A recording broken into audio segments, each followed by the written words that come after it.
So, hello students. Today we are going to learn Unit 8.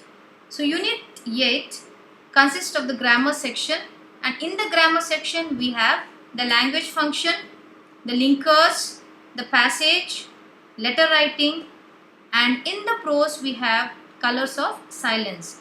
So, our Unit 8 consists of language function, linkers, passage, letter writing, and a prose, which is the colors of silence. So let's get started. Here again, language function. We will just read the language function. There are many language functions, so let us read one by one and understand what they mean.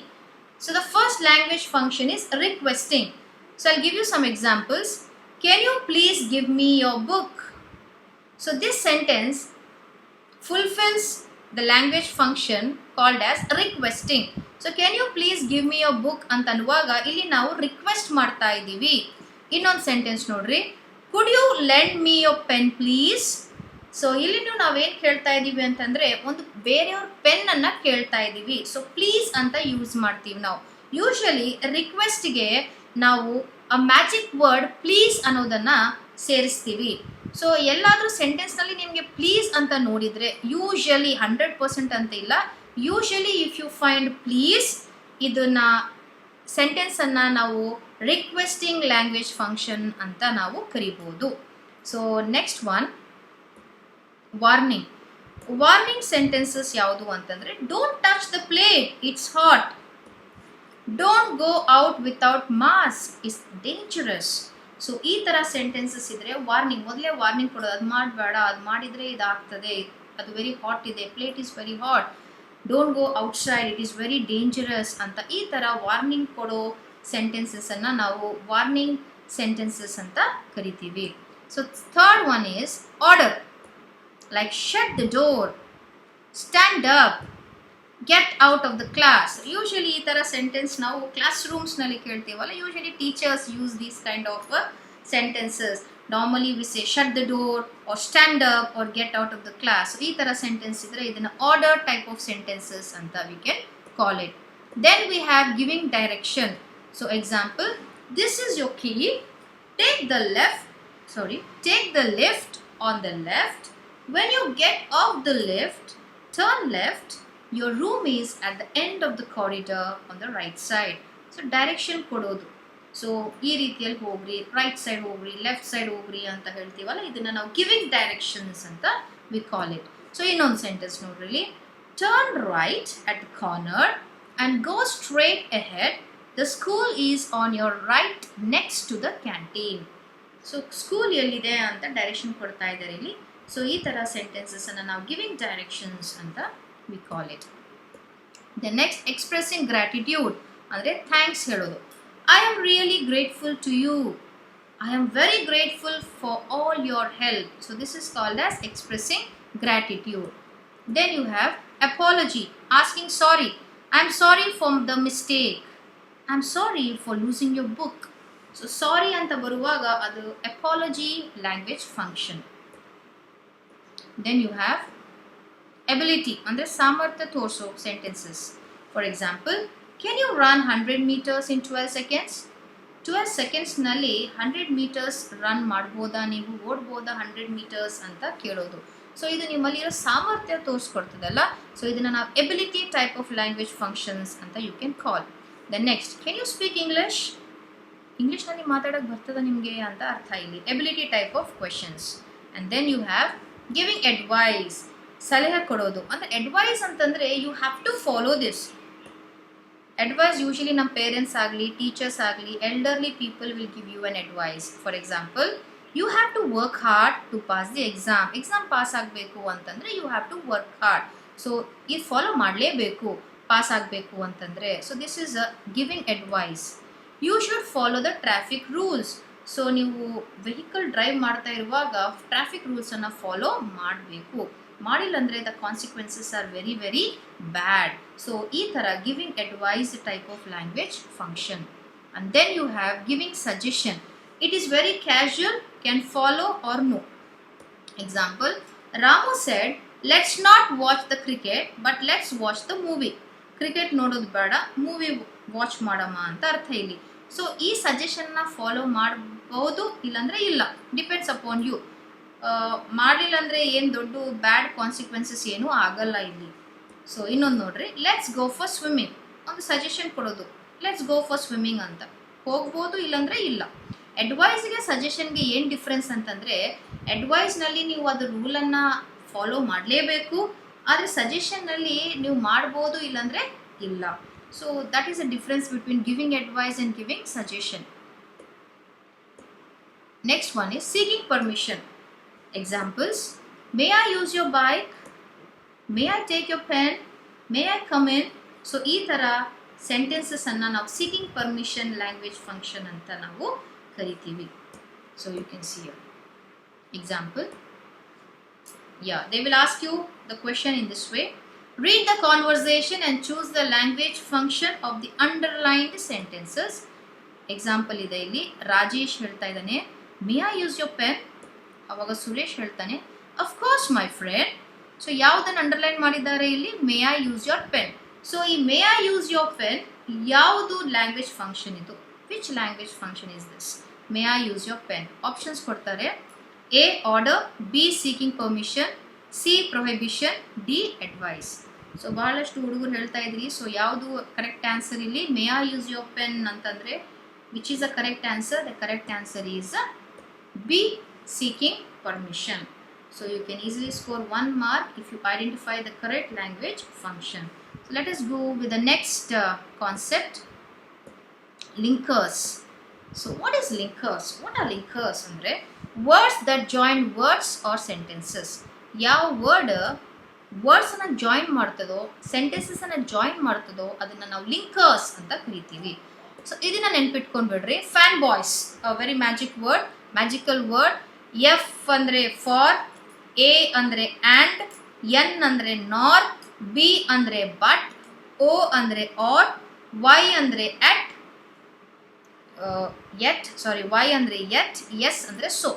So ಈ ಥರ ನೀವು fan boys ಅಂತ ನೆನ್ಪಿಟ್ಕೊಂಡ್ಬಿಡ್ರಿ. ಇದಕ್ಕೆಲ್ಲ linkers you can understand.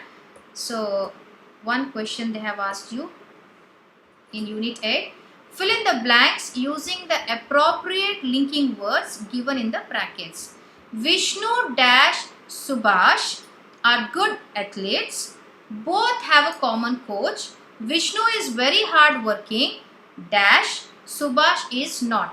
So they have given the options in the bracket, so and but. So Vishnu dash Subhash anta ide. So ಯಾವುದು linkers correct suit ಆಗ್ತದಿಲ್ಲಿ ಅಂತಂದರೆ and, A N D and. Vishnu ಮತ್ತು ಸುಭಾಷ್ ಅಂತ ಅರ್ಥ. Are good athletes, both have a common coach. Vishnu is very hard working dash Subhash is not. Vishnu ಬಹಳಷ್ಟು hard work ಮಾಡ್ತಾನೆ, ಆದರೆ ಸುಭಾಷ್ ಅಷ್ಟು ಹಾರ್ಡ್ ವರ್ಕ್ ಮಾಡಲ್ಲ. ಆದರೆ ಅಂತಂದರೆ ಇಲ್ಲಿ ಲಿಂಕರ್ ಯಾವುದನ್ನು ಯೂಸ್ ಮಾಡ್ತೀರಾ? But, B U T, but. So ಅದು ಆನ್ಸರ್ ಈಸ್ ಆ್ಯಂಡ್ ಮತ್ತು ಬಟ್. ಸೊ ಈ ಥರ ನೀವು ಲಿಂಕರ್ಸನ್ನು ಆ್ಯಡ್ ಮಾಡಬೇಕು, ಆ ಬ್ಲ್ಯಾಂಕ್ಸ್ನಲ್ಲಿ ನೀವು ಆ್ಯಡ್ ಮಾಡಬೇಕು. So hope you understood this concept. The third one is read the following passage and answer the questions that follow. Passage writing ಅಂತೂ ಭಾಳ ಈಸಿ. ಒಂದು ಪ್ಯಾಸೇಜ್ ಕೊಟ್ಟಿರ್ತಾರೆ, ಪ್ಯಾಸೇಜ್ ಕೊಟ್ಟಿದ ಮೇಲೆ ಕ್ವೆಶನ್ಸ್ ಕೇಳ್ತಾರೆ ಅವರು. ಆ ಕ್ವೆಶನ್ಗೆ ಆನ್ಸರ್ ನೀವು ಎಲ್ಲಿ ಹುಡುಕಬೇಕು ಅಂತಂದರೆ ಆ ಪ್ಯಾಸೇಜ್ನಲ್ಲೇ ಹುಡುಕಬೇಕು. Very easy. ಸೊ ಇದರಲ್ಲಿ ಈಸಿಯಾಗಿ ನೀವು 4 ಮಾರ್ಕ್ಸನ್ನು ಸ್ಕೋರ್ ಮಾಡ್ಬೋದು. ಇದನ್ನು ಸ್ಕಿಪ್ ಮಾಡಬೇಡ್ರಿ ಮಕ್ಕಳೇ. ಎಕ್ಸಾಮ್ನಲ್ಲಿ ನೀವು ಇದನ್ನು ಬರೀರಿ, ಸ್ವಲ್ಪ ನೀವು ಅರ್ಥ ಮಾಡ್ಕೊರಿ, ಪ್ಯಾಸೇಜನ್ನು ಓದಿ ಅರ್ಥ ಮಾಡಿಕೊಂಡು ಕ್ವಶನನ್ನು ನೀವು ಕ್ವಶನ್ಗೆ ಆನ್ಸರ್ ಮಾಡಿದರೆ ಈಸಿಯಾಗಿ ಸ್ಕೋರ್ ಮಾಡ್ಬೋದು. It's A easy scoring area ಅಂತ ಅನ್ಬೋದು ನಾವು ಪ್ಯಾಸೇಜ್ ರೈಟಿಂಗ್. ಸೊ ಈ ಥರ ಪ್ಯಾಸೇಜ್ ಒಂದು ಕೊಟ್ಟಿರ್ತಾರೆ ನೋಡ್ರಿ. Once a man saw 3 masons along with some laborers constructing a temple. He observed the masons for 3 days and found that though the 3 of them were doing the same kind of work, there was a marked difference in their approach to their job. He saw that the first mason reported for the work late, did his work half-heartedly and sluggishly, enjoyed a longer respite, frequently checked the time on his wristwatch, and left the work before time. The second mason was very punctual in arriving and leaving and did his work methodically. The third mason, however, would come before time, take little rest in the interval and often worked over time. ಅಂದರೆ 3 masons ಬಗ್ಗೆ ಇಲ್ಲಿ ಮಾತಾಡ್ತಾ ಇದ್ದಾರೆ. ಈ 3 masons ಏನು ಮಾಡ್ತಾ ಇದ್ರು ಅಂತಂದರೆ ಒಂದು ದೇವಾಲಯವನ್ನು ಕನ್ಸ್ಟ್ರಕ್ಟ್ ಮಾಡ್ತಾ ಇದ್ರು ಅಂತ ಅರ್ಥ. ಇವ್ರನ್ನೆಲ್ಲ ಯಾರು ನೋಡ್ತಾ ಇದ್ರು? ಒಬ್ಬ ಮನುಷ್ಯ ಈ 3 ಮೇಸನ್ಸನ್ನು ಅಬ್ಸರ್ವ್ ಮಾಡ್ತಾ ಇದ್ದರು. ಯಾವ ರೀತಿಯಲ್ಲಿ ಇವ್ರು ಕೆಲಸ ಮಾಡ್ತಾ ಇದ್ರು, ಫಸ್ಟ್ ಮೇಸನ್ ಯಾವ ರೀತಿಯಲ್ಲಿ ಕೆಲಸ ಮಾಡ್ತಾ ಇದ್ದ, ಸೆಕೆಂಡ್ ಮೇಸನ್ ಯಾವ ರೀತಿಯಲ್ಲಿ ಕೆಲಸ ಮಾಡ್ತಾ ಇದ್ರು, ಆ್ಯಂಡ್ ಥರ್ಡ್ ಮೇಸನ್ ಯಾವ ರೀತಿಯಲ್ಲಿ ಕೆಲಸ ಮಾಡ್ತಾ ಇದ್ರು ಅಂತ. ಸೊ ನಾವು ಕ್ವೆಶನ್ಸ್ ನೋಡೋಣ ಇಲ್ಲಿ. The first question is what were the 3 masons doing ಅಂತ ಒಂದು ಕ್ವೆಶನ್ ಇದೆ. ಇನ್ನೊಂದು question, for how long did the man observe them. So first question ಅಲ್ಲಿ 2 ಸಬ್ ಕ್ವೆಶನ್ಸ್ ಇದೆ. ಫಸ್ಟ್ ಕ್ವೆಶನ್ ಏನಲ್ಲಿ what were the 3 masons doing, ಏನ್ ಮಾಡ್ತಾ ಇದ್ರು 3 masons? They were constructing the temple, ಒಂದು ದೇವಾಲಯವನ್ನು ಕಟ್ತಾ ಇದ್ರು. ಇನ್ನೊಂದು ಸಬ್ ಕ್ವೆಶನ್ ಏನಿದೆ ಅಲ್ಲಿ, for how long did the man observe them, ಎಷ್ಟು how long, how many hours did he observe them ಅಂತ ಇದೆ. So you find that in the passage itself. The 3 masons were constructing a temple, he observe them for 3 days. ಎಷ್ಟು ದಿನಗಳಿಂದ ಅವನ್ನ observe ಮಾಡ್ತಾ ಇದ್ರು? 3 days. So this is the answer. ಈ ಥರ ಬರೆದ್ರೆ ನಿಮಗೆ 2 marks.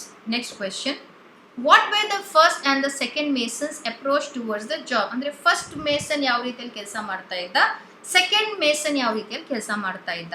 ಸೊ ಅದನ್ನು ಪ್ಯಾಸೇಜ್ನಲ್ಲಿ ಇದೆ. ನೀವು ಫಸ್ಟ್ ಮೇಸನ್ ಅಂತ, ಫಸ್ಟ್ ಅಂತ ಇದೆ ಅಲ್ಲ ಅಲ್ಲಿ ಸ್ಕ್ರೀನ್ನಲ್ಲಿ, ಫಸ್ಟ್ ಅಂತ. ಸೊ ಪ್ಯಾಸೇಜ್ನಲ್ಲಿ ಹುಡುಕ್ಬೇಕು ಫಸ್ಟ್ ಎಲ್ಲಿದೆ ಅಂತ. ಸೊ ಅಲ್ಲಿಂದ ಆನ್ಸರ್ ಸ್ಟಾರ್ಟ್ ಮಾಡಬೇಕು ನೀವು. ಮತ್ತು ಸೆಕೆಂಡ್ ಅಂತ ಹುಡುಕ್ಬೇಕು, ಸೆಕೆಂಡ್ ಎಲ್ಲಿದೆ ಅಂತ. ಸೆಕೆಂಡಿಂದ ನೀವೇನು ಮಾಡಬೇಕು, ಆನ್ಸರನ್ನು ಸ್ಟಾರ್ಟ್ ಮಾಡಬೇಕು. So the answer is, so ಈ ಥರ ಆನ್ಸರನ್ನು ನೀವು ಇಲ್ಲಿ ಬರೀಬೇಕು. ಫಸ್ಟ್ ಮೇಸನ್ ಬಗ್ಗೆ ಒಂದು 4 lines ಇದೆ, ಸೆಕೆಂಡ್ ಮೇಸನ್ ಬಗ್ಗೆ ಒಂದು 2 lines ಇದೆ. ಸೊ ಈ ಥರ ಬರೆದ್ರೆ ನಿಮಗೆ ಈಸಿಯಾಗಿ 2 marks you can score. Total ಆಗಿ ಫಸ್ಟ್ ಕ್ವೆಶನ್ಗೆ 2 marks, ಸೆಕೆಂಡ್ ಕ್ವೆಶನ್ಗೆ 2 marks. So 4 marks you can easily score your in passage writing. ಇನ್ನೊಂದು ಏನಂತಂದರೆ very important part is letter writing. Letter writing 5 marks ಇದೆ ಈ ಸಾರಿ. Last time it was for 4 marks, but this time it is for 5 marks. So letter ರೈಟಿಂಗ್ನಲ್ಲಿ ಅವ್ರು option ಕೊಡ್ತಾರೆ ನಿಮಗೆ, ಒಂದು ಪರ್ಸ್ನಲ್ ಲೆಟರ್, ಒಂದು ಅಫಿಷಿಯಲ್ ಲೆಟರ್. ಸೊ ನನ್ನ ಸಜೆಷನ್ ಏನು ಅಂತಂದರೆ ನೀವು ಅಫಿಷಿಯಲ್ ಲೆಟರ್ನ ಅಟೆಂಪ್ಟ್ ಮಾಡಿರಿ. ಯಾಕಂದರೆ ಅಫಿಷಿಯಲ್ ಲೆಟರ್ನಲ್ಲಿ ಬಹಳಷ್ಟು ಸ್ಟೆಪ್ಸ್ ಇದೆ, ಬಹಳಷ್ಟು the format of the official ಲೆಟರ್ನಲ್ಲಿ ಸ್ಟೆಪ್ಸ್ ಇದೆ ನಿಮಗೆ. ಆ ಸ್ಟೆಪ್ಸ್ನು ಬಹಳ ಈಸಿ. ಆ ಸ್ಟೆಪ್ಸನ್ನು ನೀವು ಕರೆಕ್ಟಾಗಿ ಬರೆದ್ರೆ ಈಸಿಯಾಗಿ ಒಂದು 3 marks ಸ್ಕೋರ್ ಮಾಡ್ಬೋದು. ಮತ್ತು ನೀವು ಬಾಡಿ ಆಫ್ ದ ಲೆಟರ್ ಸ್ವಲ್ಪ ಚೆನ್ನಾಗಿ ಬರೆದ್ರೆ, ಗ್ರಾಮರ್ನಲ್ಲಿ ಸ್ವಲ್ಪ ಚೆನ್ನಾಗಿದ್ದರೆ, ನೀವು ಚೆನ್ನಾಗಿ ಬರೆದ್ರೆ, ಸೊ 4.5 5 marksನ್ನು ನೀವು ಸ್ಕೋರ್ ಮಾಡ್ಬೋದು. ಸೊ ಈ ಥರ ಆಪ್ಷನ್ ಕೊಡ್ತಾರೆ ನೋಡ್ರಿ ನಿಮಗೆ. Write a letter using the information given below 1 into 5 is equal to 5 marks. So ಇಲ್ಲಿ ನೋಡ್ರಿ, imagine that you are Shakeel or Salma, a student of standard 10th, government high school, Sukalpet, Sindhanur ಅಂತ ಇದೆ. ಇಮ್ಯಾಜಿನ್ ಮಾಡ್ಕೋಬೇಕು. ನೀವು ಓನ್ ಹೆಸರು ಬರೆಯೋಂಗಿಲ್ಲ, ಇಲ್ಲಿ ಆಲ್ರೆಡಿ ಕೊಟ್ಟಿರ್ತಾರೆ ಹೆಸರು ಅವರು, ಶಕೀಲ್ ಇಲ್ಲಾಂದರೆ ಸಲ್ಮಾ ಅಂತ. ಸೊ ಶಕೀಲ್ ಅಂತಲೂ ಬರಿಬೋದು, ಇಲ್ಲಾಂದರೆ ಸಲ್ಮಾ ಅಂತ ಅನ್ನೋದು ನೀವು ತಗೋಬೋದು. Next one, write a letter to your brother congratulating him on his success in the second PU board exam ಅಂತ ಒಂದು ಕ್ವೆಶನ್ ಇದೆ. ಇನ್ನೊಂದು question, or write an application to your head master or head mistress requesting him or her to issue transfer certificate. Okay, ಇಲ್ಲಿ 2 questions ಇದೆ. The first question ಏನಾಗಿದೆ ಅಂತಂದರೆ ಅದು personal letter, because you are writing a letter to your brother. Second question ಏನಾಗಿದೆ ಅಂತಂದರೆ it's an official letter, because you are writing a letter to your head master or head mistress. So ನನ್ನ suggestion ಏನು ಅಂತಂದರೆ ನೀವು official ಲೆಟರನ್ನು ನೀವು ಬರೀರಿ, ಯಾಕಂದರೆ ಈಸಿಯಾಗಿ ಮಾರ್ಕ್ಸನ್ನು ಸ್ಕೋರ್ ಮಾಡ್ಬೋದು. So come on students, let see how you can write this letter. So will start here. Yes, ಈ ಥರ ಫಾರ್ಮ್ಯಾಟ್ ನೀವು ಬರಿಬೇಕು. ಫಸ್ಟ್ ಬರೋದು ಅಫಿಷಿಯಲ್ ಲೆಟರ್ನಲ್ಲಿ ಏನು ಅಂತಂದರೆ ಫ್ರಮ್ ಅಡ್ರೆಸ್. ಫ್ರಮ್ ಅಂತ ಬರೆದು ಅಲ್ಲಿ ಕ್ವೆಶನಲ್ಲಿ ಕೊಟ್ಟಿರ್ತಾರೆ ನಿಮಗೆ 2 ಹೆಸರನ್ನು ಕೊಟ್ಟಿರ್ತಾರೆ. ಅಲ್ಲಿ ನಮ್ಮ ಕ್ವೆಶನಲ್ಲಿ ಏನು ಕೊಟ್ಟಿದ್ದಾರೆ ಅಂತಂದರೆ ಶಕೀಲ್, ಸಲ್ಮಾ. ಸೊ ಯಾವುದನ್ನು ಒಂದು ನೇಮನ್ನು ನೀವು ಸೆಲೆಕ್ಟ್ ಮಾಡ್ಕೋಬೋದು. ಶಕೀಲ್ ಅಂತಲೂ ನೀವು ಸೆಲೆಕ್ಟ್ ಮಾಡ್ಕೋರಿ, ಇಲ್ಲಾಂದರೆ ಸಲ್ಮಾ ಅಂತಲೂ ನೀವು ಸೆಲೆಕ್ಟ್ ಮಾಡ್ಕೋರಿ. I have selected your Salma. Okay, Salma. ಮತ್ತು 10th ಸ್ಟ್ಯಾಂಡರ್ಡ್ ಅದನ್ನು ಅಲ್ಲೇ ಕೊಟ್ಟಿರ್ತಾರೆ ನಿಮಗೆ. ಕ್ವೆಶನನ್ನು ಕರೆಕ್ಟಾಗಿ ಅಬ್ಸರ್ವ್ ಮಾಡಿದರೆ ನೀವು ನೋಡ್ಬೋದು 10th ಸ್ಟ್ಯಾಂಡರ್ಡ್ ಅಂತ ಇದೆ, 10th ಸ್ಟ್ಯಾಂಡರ್ಡ್ ಅಂತ ಬರೀರಿ. ಆಮೇಲೆ ಸ್ಕೂಲ್ ಹೆಸರು ಅಲ್ಲೇ ಇದೆ, ಗೌರ್ಮೆಂಟ್ ಹೈಸ್ಕೂಲ್ ಅಂತ ಕೊಟ್ಟಿದ್ದಾರೆ. ಮತ್ತು ಊರ ಹೆಸರು ಅಲ್ಲೇ ಕೊಟ್ಟಿದ್ದಾರೆ, ಸುಕಲ್ಪೇಟ್, ಸಿಂಧನೂರು. ಸೊ ಈ ಥರ ನೀಟಾಗಿ ಒಂದು ಕಡೆ ಲೈನ್ ಆಗಿ first name, class, school, place, ಈ ಥರ ನೀವು ಬರ್ಕೋಬೇಕು. ಇದು ಫ್ರಮ್ ಅಡ್ರೆಸ್ ಆಯಿತು. ಫ್ರಮ್ ಅಡ್ರೆಸ್ನಲ್ಲಿ ಯಾಕಷ್ಟು ಈಸಿ ಇದೆ ಅಂತಂದರೆ, you can find the information in the question itself. There is no need for you to create a new name. There is no need for you to create a new school name. The information is provided in the question itself. The same thing you have to write it here in a proper sequence. So name, class, school and the place. After that you have to write the date. Date anna bariri 19/5/2020. So yavudanna date ನೀವು ಬರಿಬಹುದು, 20 ಅನ್ನ ಬರಿಬಹುದು. It depends upon you. You can write anything. After writing that you have the to address. To address information ನಿಮಗೆ ಎಲ್ಲಿದೆ ಅಂತಂದರೆ ಕ್ವಶನಲ್ಲಿ ಇದೆ. From ಅಂದರೆ ಏನಪ್ಪ? From address ಅಂದರೆ ಏನರ್ಥ? ಯಾರು ಲೆಟ್ರನ್ನ ಬರಿತಾ ಇದ್ದೀರಲ್ಲ ಆ ಅಡ್ರೆಸ್ನ ನಾವು ಫ್ರಮ್ ಅಡ್ರೆಸ್ ಅಂತೀವಿ. ಟು ಅಡ್ರೆಸ್ ಅಂದರೆ ಏನರ್ಥ? ಯಾರಿಗೆ ಬರಿತಾ ಇದ್ದೀರಿ ನೀವು ಲೆಟರ್, ಅದನ್ನು ನಾವು ಟು ಅಡ್ರೆಸ್ ಅಂತೀವಿ. ಸೊ ಯಾರಿಗೆ ಬರಿಬೇಕಂತ letter? Write a letter to your head master ಅಂತ ಕೊಟ್ಟಿರ್ತಾರಲ್ಲ ಕ್ವಶನಲ್ಲಿ. ಸೊ ಅದನ್ನು ನಾವಿಲ್ಲಿ ತಗೋಬೇಕು. ಟು ಅಂತ ಕ್ಯಾಪಿಟಲ್ ಟಿ ಬರೆದು ಟು ಅಂತ ಬರೆದಿದ ಮೇಲೆ ನೆಕ್ಸ್ಟ್ ಲೈನಲ್ಲಿ ದ ಹೆಡ್ ಮಾಸ್ಟರ್ ಅಂತಲೂ ಬರೀರಿ, ಇಲ್ಲಾಂದರೆ ಹೆಡ್ ಮಿಸ್ಟ್ರೆಸ್ ಅನ್ನ ಬರೀರಿ, ನಿಮಿಷ್ಟ ಅದು. To the head master. ಆಮೇಲೆ ಸ್ಕೂಲ್ ಹೆಸರು government high school Sukalpet Sindhanur. So to address ಇನ್ಫಾರ್ಮೇಷನ್ನು ನಿಮಗೆ ಲೆಟರ್ ಕ್ವೆಶನ್ನಲ್ಲೇ ಇದೆ, ಅದನ್ನು ನೀವು ಐಡೆಂಟಿಫೈ ಮಾಡಿ ಬರಿಬೇಕು. ಸೊ ಫ್ರಮ್ ಅಡ್ರೆಸ್ ಆಯಿತು, ಡೇಟ್ ಆಯಿತು, ಆಮೇಲೆ ಟು ಅಡ್ರೆಸ್ ಆಯಿತು. ಅದಾದಮೇಲೆ ಸ್ಯಾಲ್ಯುಟೇಷನ್ಗೆ ಬರಿಬೇಕು. ರೆಸ್ಪೆಕ್ಟೆಡ್ ಸರ್ ಅಂತ ಬರೀರಿ. ರೆಸ್ಪೆಕ್ಟೆಡ್ ಸರ್ ಅಂತಲೂ ಬರೀರಿ, ಇಲ್ಲಾಂದರೆ ಮ್ಯಾಮ್ ಇದ್ದರೆ ಮ್ಯಾಮ್ ಅಂತ you can write. So respected sir ಆದಮೇಲೆ ಸಬ್ಜೆಕ್ಟ್ ಎಲ್ಲಿಂದ ಹುಡುಕಬೇಕು, ಏನು ಬರಿಬೇಕು ಅಂತಂದರೆ, ಸೊ ಕ್ವೆಶನ್ನಲ್ಲೇ ಕೊಟ್ಟಿರ್ತಾರೆ, write a letter to your head master or head mistress requesting to issue transfer certificate. So ಅಲ್ಲಿಂದ ನಾವು ಕರೆಕ್ಟಾಗಿ ಐಡೆಂಟಿಫೈ ಮಾಡಿ ಸಬ್ಜೆಕ್ಟ್ನಲ್ಲಿ ನಾವಲ್ಲಿ ಸೇರಿಸಬೇಕು. So to issue transfer certificate. Subject ಅಂದರೆ ಅರ್ಥ ಏನು ಅಂತಂದರೆ, ಯಾಕೆ ಬರಿತಾ ಇದ್ರಿ ಲೆಟರ್, ಶಾರ್ಟ್ ಫಾರ್ಮ್ನಲ್ಲಿ ಇರಬೇಕು, ಹೈಲೈಟ್ ಮಾಡಬೇಕು. ನಾನು ಯಾಕೆ ಬರಿತಾ ಇದ್ದೀನಿ ಲೆಟರ್, ನನಗೆ ಏನು ಬೇಕಾಗಿದೆ ಇಲ್ಲಿ, transfer certificate I need, so I am writing this letter. So short form ಆಗಿ ಇರಬೇಕು, ದೊಡ್ಡ ಉದ್ದಕ್ಕಿರಬಾರ್ದು ಸಬ್ಜೆಕ್ಟ್. ಇಲ್ಲಿ ಇಷ್ಟು very short, to issue transfer certificate ಅಂತ ನಾನಲ್ಲಿ ಬರಿತಾ ಇದ್ದೀನಿ. ಓಕೆ, ಇದು ಸಬ್ಜೆಕ್ಟ್ ಆಯಿತು. ನೆಕ್ಸ್ಟ್ ಪಾರ್ಟ್ ಏನಿದೆ ಅಲ್ಲ, ಅದು body of the letter. So detail ಆಗಿ ಬರಿಬೇಕಿಲ್ಲಿ. ಸೊ ಅಲ್ಲಿ ಬರೆದಿದ್ದೀನಿ, just go through that. I, the undersigned, passed my SSLC exam in the month of June 2019 and my registration number ಬರೆದ್ಬಿಡ್ರಲ್ಲಿ. Therefore, I request you to issue my transfer certificate as I need it for my higher education. So, ನಾನು ಈ ಟೈಮ್ನಲ್ಲಿ, ಈ ಮಂತ್ನಲ್ಲಿ pass ಆಗಿ SSLC exam, ನಿಮ್ಮ registration number ನೀವು ಬರಿಬೋದು. ಆಮೇಲೆ ನನಗೆ ಟ್ರಾನ್ಸ್ಫರ್ ಸರ್ಟಿಫಿಕೇಟ್ ಬೇಕಾಗಿದೆ, ಸೊ ರಿಕ್ವೆಸ್ಟ್ ಮಾಡ್ತಾ ಇದ್ದೀನಿ, ಇಶ್ಯೂ ಮಾಡಿರಿ. ಯಾಕೆಂದರೆ ನನಗೆ ಹೈಯರ್ ಎಜುಕೇಷನ್ಗೆ ಅದು ಯೂಸ್ ಮಾಡ್ಕೋಬೇಕು ನಾನು ಟ್ರಾನ್ಸ್ಫರ್ ಸರ್ಟಿಫಿಕೇಟನ್ನು ಅಂತ. ಆ ರೀತಿ ನೀವು ಒಂದು ಸ್ಮಾಲ್ ಲೆಟ್ರನ್ನು ಬರಿಬೇಕು. ಬರೆದಿದ ಮೇಲೆ ನೆಕ್ಸ್ಟ್ ಪ್ಯಾರಾಗ್ರಾಫ್ನಲ್ಲಿ kindly do the needful and oblige. ಲಾಸ್ಟಿಗೆ thank you, yours faithfully. So ಮೇಲೆ ಸಲ್ಮಾ ಅಂತ ಬರ್ದಿರಲ್ಲ, ಅದನ್ನೇ ಇಲ್ಲಿ ಸಲ್ಮಾ ಅಂತ ನೀವು ಎಂಡ್ ಮಾಡಿರಿ. ಸೊ ಈ ಥರ ನೀವು ಈ ಥರ ನೀಟಾಗಿ ಲೆಟರನ್ನು ಬರೆದ್ರೆ you can easily score 5 marks over here. So hope students you understood letter writing. Practice more letters, it's very easy. So grammar part ಆಯಿತು. We are going with the prose section, colors of silence. Colors of silence ನಲ್ಲಿ ನಿಮಗೆ summary ಹೇಳ್ತಾ ಇದ್ದೀನಿ. ಇಲ್ಲಿ ಸತೀಶ್ ಅಂತ main character ಇದೆ ಅಲ್ಲಿ ಲೆಸನ್ನಲ್ಲಿ. The main character in this lesson is Satish, his father and his brother Inder were on a holiday to Kashmir. So Satish ಅವ್ರ father ಅವ್ರ ಬ್ರದರ್ ಎಲ್ಲರೂ ಹಾಲಿಡೇಗೆ ಕಾಶ್ಮೀರ್ಗೆ ಹೋಗ್ತಾರೆ. So you can see the picture over here, the beautiful Kashmir valley you can see there.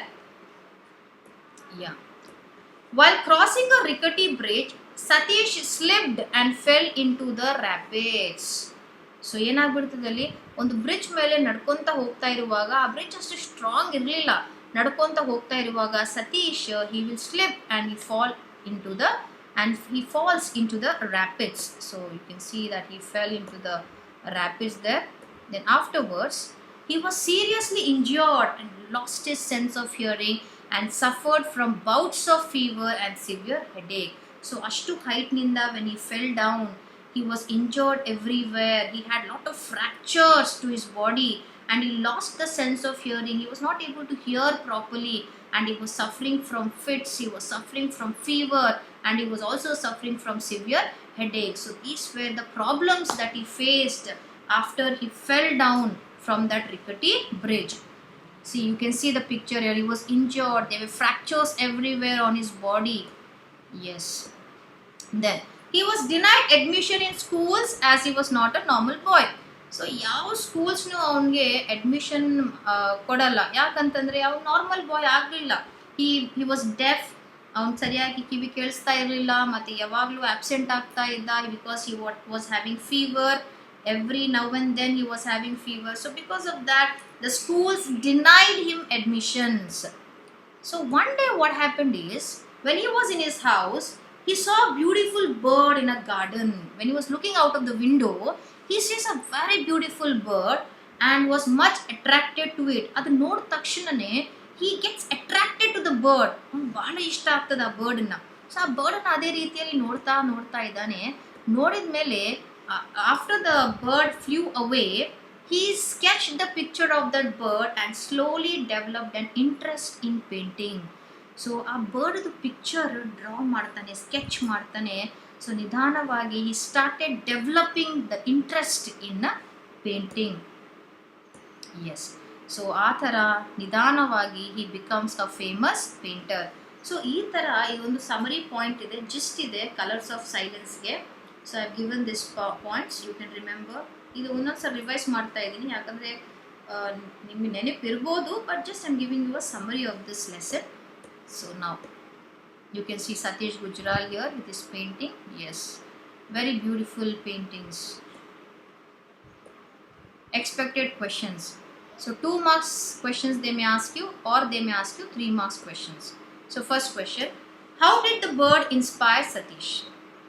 ಯಾವ ರೀತಿಯಲ್ಲಿ bird ಸತೀಶ್ಗೆ inspire ಮಾಡಿತ್ತು painting ಮಾಡೋಕ್ಕೆ, ಯಾವ ರೀತಿಯಲ್ಲಿ ಬರ್ಡ್ ಪ್ರೋತ್ಸಾಹ ನೀಡಿತ್ತು ಸತೀಶ್ಗೆ ಅಂತ ಅರ್ಥ. ಸೊ ಯಾವ ರೀತಿಯಲ್ಲಿ ಇನ್ಸ್ಪೈರ್ ಮಾಡ್ತದೆ ಈ bird? So answer is, Satish saw beautiful bird through a window in the gardens. Very easy sentences. Okay, ನೀವು ಯಾವಾಗಲೂ ಆನ್ಸರ್ ಓದುವಾಗ ಬೈಹಾರ್ಟನ್ನು ಮಾಡೋಕ್ಕೆ ಹೋಗ್ಬೇಡ್ರಿ. ಅರ್ಥ ಮಾಡ್ಕೊಂಡು ಹೋದರೆ it's very easy. It will stay in your memory also for a long time.